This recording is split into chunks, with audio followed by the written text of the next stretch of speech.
آپ دیکھ رہے ہیں واسودیو شارٹس۔ آج سپریم کورٹ آف پاکستان میں بالآخر 26ویں آئینی ترامیم پر سماعت کی گئی۔ اس میں یہ ہے معاملہ کہ تقریباً 27 سے زیادہ پٹیشنز دائر کی گئی تھی سپریم کورٹ آف پاکستان میں کہ 26ویں آئینی ترامیم جو ہے اس کو سنا جائے۔ ہر جماعت کا، ہر وکیل کا اس پر اپنا موقف ہے، اور بالآخر خدا کر کے یہ کیس مقرر کیا گیا۔ آج جب کیس لگا تو اس میں زیادہ تر وکیلوں نے اعتراض یہ کیا کہ آئینی بینچ جو ہے وہ اس کیس کو نہ سنے، اس معاملے کو نہ سنے، بلکہ اس پر فل کورٹ بنایا جائے۔ اس میں ایک تو استدعا کی گئی کہ فل کورٹ بنایا جائے، اور ساتھ ہی یہ بھی کہا گیا کہ سماعت جو ہے وہ لائیو کی جائے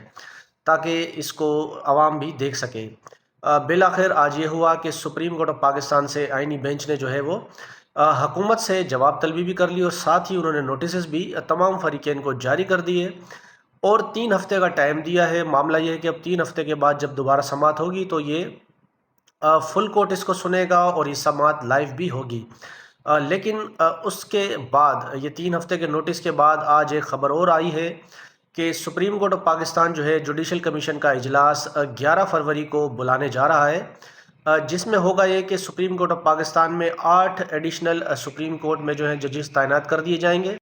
جب یہ تعیناتیاں ہو جائیں گی، یہ سپریم کورٹ میں ججز 8 اضافی آ جائیں گے، تو اس پر